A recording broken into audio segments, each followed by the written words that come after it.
That's what I want to. Oh, that's what Janet, right? I am Janet. Okay, Yeah. I just want to make sure. Did they have your filming? If you want to say anything, just come to the podium and ask you. Kelly would be. All right. Okay, doesn't work.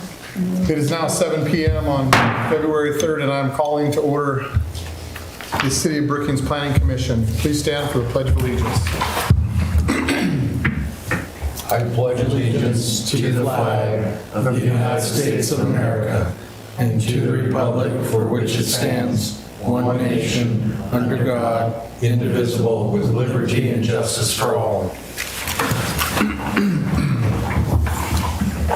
We will conduct this meeting in a regular format and will allow commissioners, applicants, and interested parties or participants an opportunity to speak. This meeting is being broadcast live on PEG channel 181 and can be streamed on the city's YouTube channel. We will now conduct the roll call of planning commissioners. Commissioner Whittemore, Here? Commissioner Chapman, Here. Chair Wotwood, Here. Commissioner Wolkowitz, Here. Commissioner Bruce, Commissioner Vaughn. Here. We have a quorum. Thank you. Item 3, Planning Commission Chairperson announcements. I don't have any announcements or action items at this time. You do. What's that? Do I? Yeah, 2. Oh, I'm sorry. Okay, we have, I'm sorry, item 3.1, review of the 2025 Planning Commission Annual Report.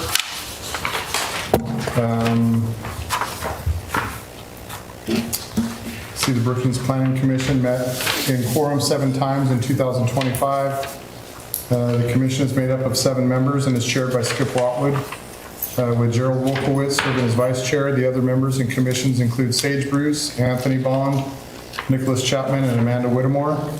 One position is vacant. Staff liaisons include Tony Barron, Public Works and Development Services, that's the PWDS Director, Lori Zemer, Deputy PWDS Director, and Michelle Robideau, PWDS Administrative Assistant. During the year, the Planning Commission acted on the following matters. Approval of 4 conditional use permits for short-term rentals, approval of 2 minor changes of ownership in conditional use permits for short-term rentals, approval of 2 minor partitions, one splitting a parcel into 2 parcels and one splitting a parcel into 3 parcels. Approval of 1 planned unit development consisting of 47 lot subdivision to be known as Bedrock Estates, Phase 1 and 2 on Lundeen Lane. Members of the Planning Commission participated in an Oregon Planning Procedures Workshop presented by John Morgan, which was excellent. I really enjoyed that. The Planning Commission looks forward to the upcoming year in serving residents of Brookings with a fair and unbiased decision-making process, as well as advising the Brookings City Council on matters affecting its residents.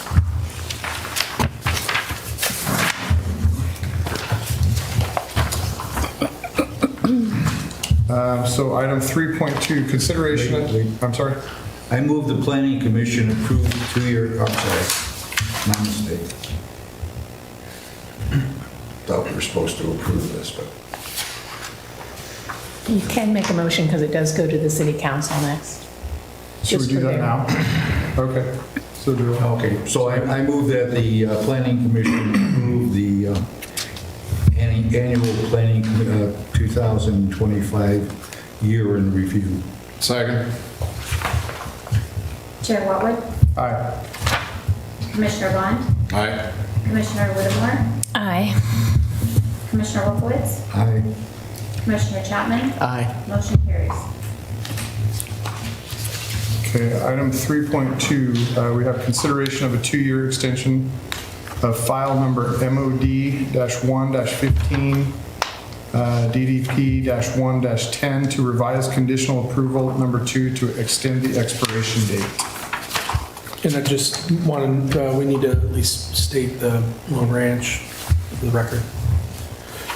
Okay. Just title it at least. Okay. Yeah, oh yeah, so everybody knows what it is. Yeah.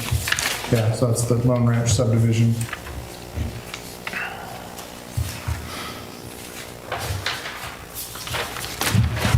Are we just moving?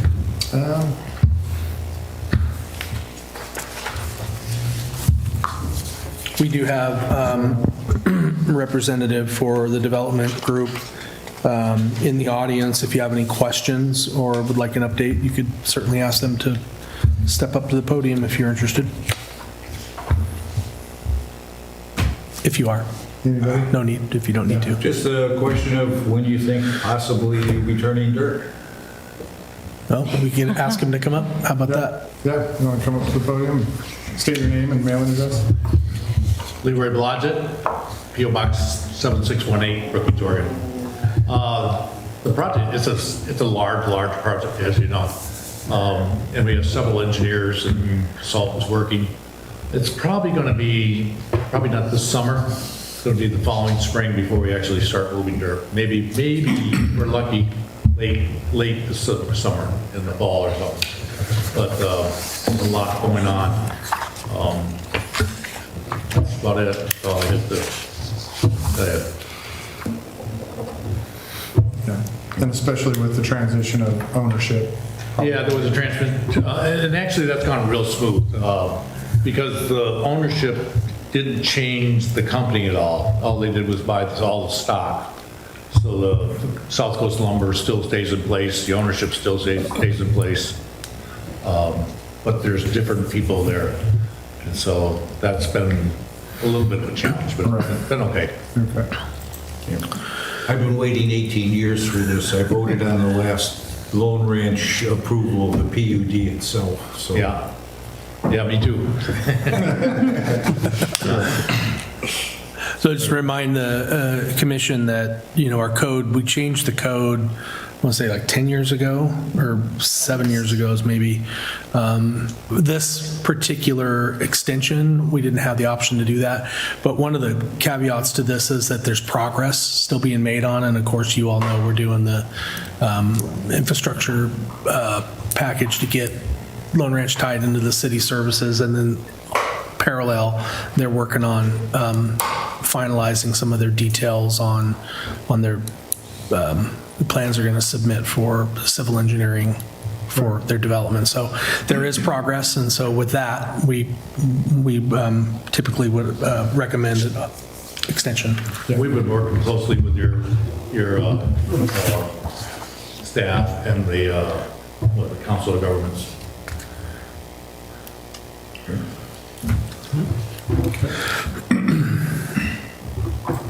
Anything else? That's good. Do I hear a motion? Yep. I move the Planning Commission approve the 2-year extension of file number MOD-1-15/DDP-1-10. Second. Commissioner Chapman? Aye. Chair Lockwood? Aye. Commissioner Wolkowitz? Aye. Commissioner Vaughn? Aye. Commissioner Whittemore? Aye. Motion carries. Thank you.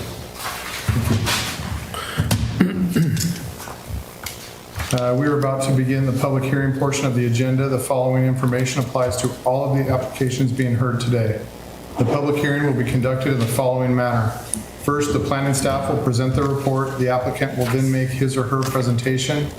Next, anyone wishing to speak in support of the proposal will be afforded an opportunity, followed by anyone wishing to speak in opposition to the proposal. Finally, any interested parties or representatives of public agencies will be asked to testify. All speakers must state their names and mailing addresses. Any person who wishes to speak may be asked questions by the commissioners. The applicant will be afforded the opportunity to rebut evidence. Planning staff will then be given the opportunity to make any final comments at the end of the public testimony portion of this hearing. Testimony and evidence must be given under the following guidelines. All testimony and evidence must be directed toward the criteria outlined in the staff report, comprehensive plan, or land use regulation which applies to the decision.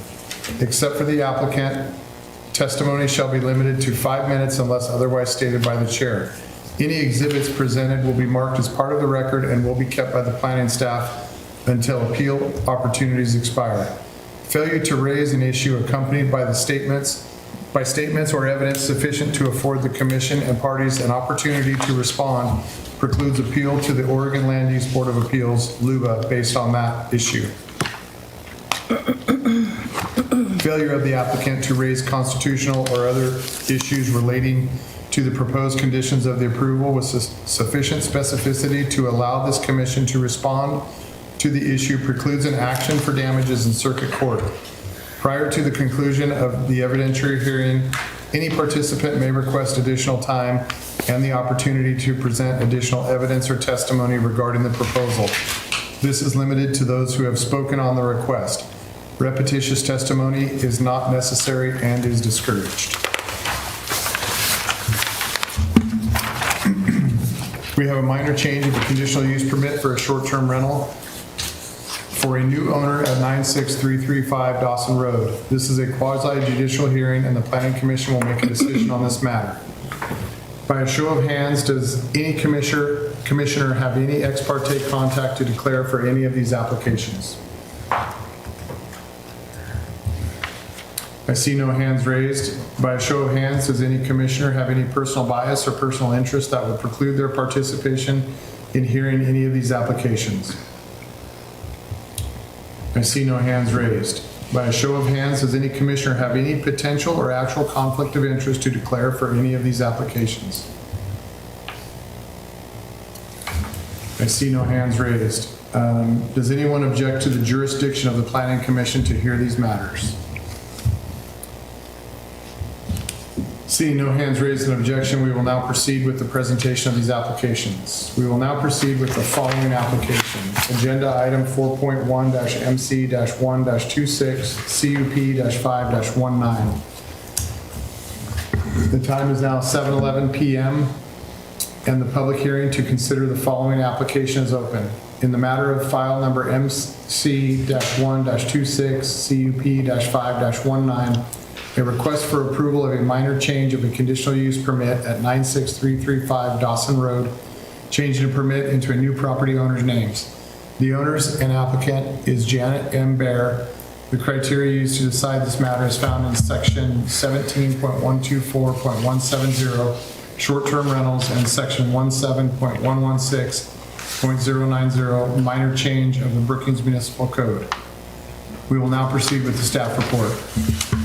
Thank you, Chair Watwood, members of the commission. This property was granted a conditional use permit on August 2nd, 2019 to use the single-family dwelling as a short-term rental. The property has changed ownerships 3 times, with the most recent owner applicant purchasing the property on December 2nd, 2025, with a conditional use permit in effect. The applicant now seeks a minor change of the conditional use permit into the applicant's name, which is required within 6 months upon sale of the property if the new owners wish to continue using the property as a short-term rental. The applicant does have a property manager and will continue to submit monthly transient occupancy taxes.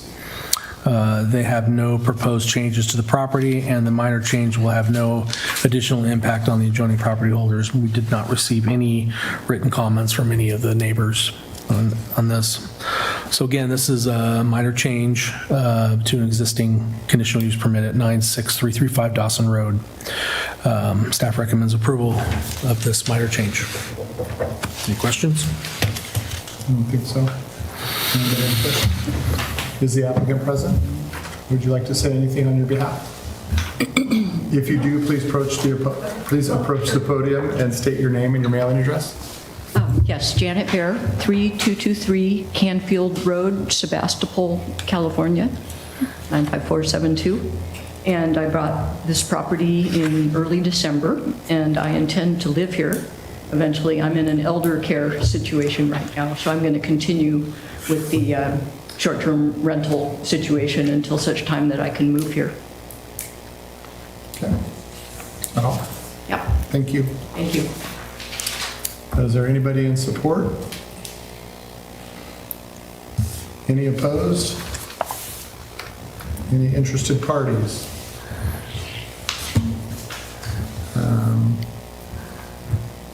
Any staff additional comments? None. Does any participant request additional time to present evidence?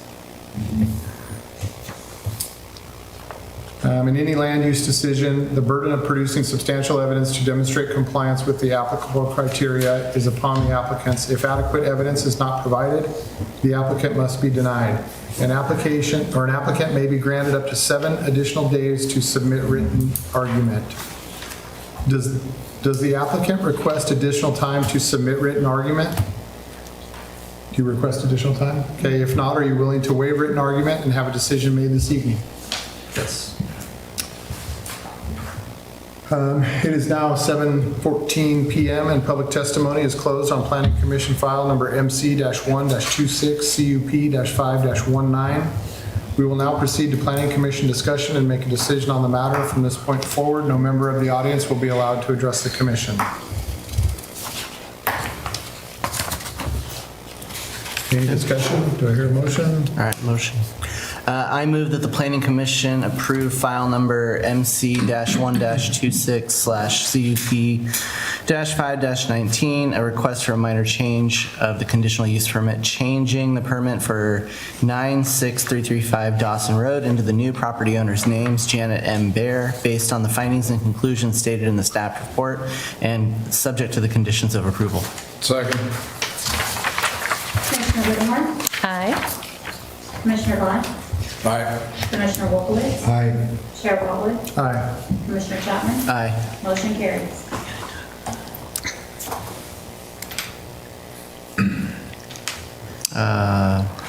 I move the Planning Commission approve the final order regarding file MC-1-26/CUP-5-19 based on the findings and conclusions stated in the staff report and subject to the conditions of approval. Second. Commissioner Vaughn? Aye. Chair Whatwood? Aye. Commissioner Whittemore? Aye. Commissioner Chapman? Aye. Commissioner Wolkowitz? Aye. Motion carries. Thank you. Agenda item 5, does everybody have a copy of the minutes of last month's meeting or minutes of December 2nd meetings for approval?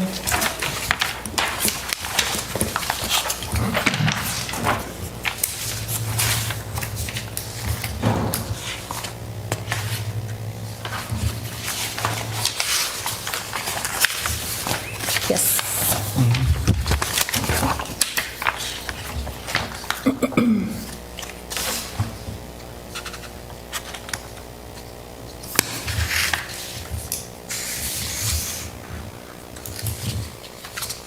Are there any comments or revisions to be made to the meeting minutes of December 2nd, 2025? Not that I see.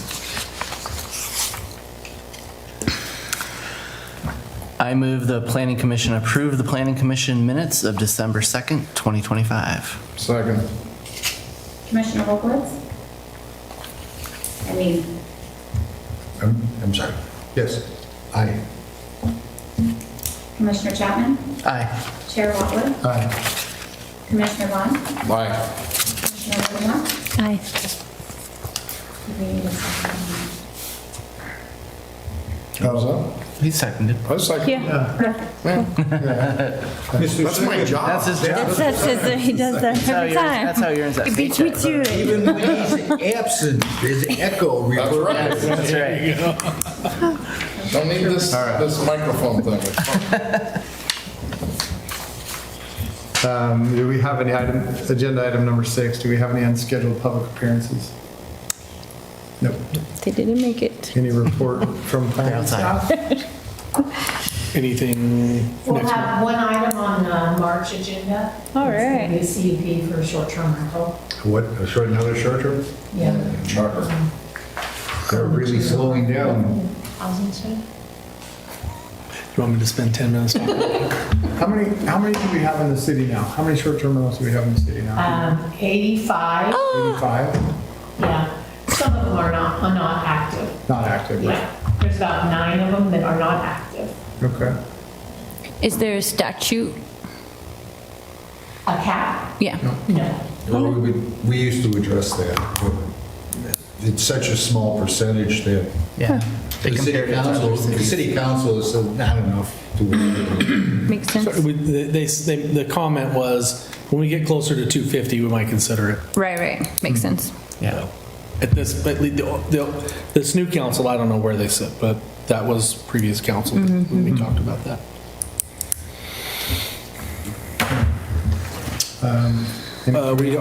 We are launching, also want to let you know, we are launching an RFP for a housing needs analysis, one that isn't compliant with the state statutes rather than the one that we did it. We paid for a housing needs analysis assessment in 2017. We kind of partnered to pay for it through South Coast Business Development Corporation. But the problem with that is more of a market analysis report instead of a needs analysis. So this report that we're going to get out of this process will be a lot more, I'd say, user-friendly, and will give us the ability to answer questions properly on grant applications down the road. So I think we have a grant that's paying for this as well. So it's pretty awesome. But it doesn't really relate to how it's more geared towards how you answer questions on grant applications? No, it's just that there's certain housing needs analysis when you use, or when you're applying for grants for any type of housing or anything to do with planning, you need to have a housing needs analysis, and that housing needs analysis needs to be developed per state statute. The one that we have on file now is not. Okay. So it's not really usable in that way. So it has to meet certain criteria. But I guess what I'm asking is, it doesn't really affect the way that, like, you have this housing needs analysis, but there's really nothing you can do on the other end. If it says, oh, you need this many houses, what can the city actually do to generate? It obviously gives us direction. How would it relate to that? Would it relate to determining what property could be zone changed or Potentially, yeah. We're going to look at inventory. We're going to look at, there's a lot that's, the RFP will be out when? Today. It's out today, so you're welcome to look at it. And it has in there the work plan and the deliverables from the consultant, what we're looking for. There's a lot in there that actually it dives a little deeper than what the other one did. But I think like in one of the classes that we went to before, or maybe you just told us this, Tony, but like the state wants to see like so much residential, so much commercial, like there's a ratio for everything. But if they came in and said, well, you obviously need more multifamily, and I'm just going to use this for an example, when the Bedrock subdivision, when they tried to take it back to R1 from R3, I mean, would it lend itself to like that scenario where you say, okay, well, this it's going to affect how that property gets developed in the future? I doubt that it will affect it in that direction. Right. I think it probably affect it the other direction. We'll probably be looking for more multifamily development property. Right. So yes, there could be some guidance in there for us to make some comp plan changes and some zone changes, which will give you guys it'll give you the ability to lean on the document to justify those decisions down the road. That's exactly what. Is it just for the city or the county or? It's just the city. Okay. We will consider, there is consideration of the urban growth boundary. Oh, yay. So, And that was the only example. That was the only example I could think of off the top of my head where, potentially if that could have went the other way. It may be the only one that's come up in the last 5 years. Yeah, probably right. That's why. So, okay. And so with that, there will be some planning commission workshops. Yeah. To schedule. Yes. The consultant, What's the time frame? we're not going to award it until March, so probably That's the time frame. the consultant will probably do some work first, then coordinate some joint workshops, and they'll sort of run those meetings, the consultant will. Okay. So, yeah. Okay. Is there any commission final comments? We already go over that one? It is now 7:24 p.m. and this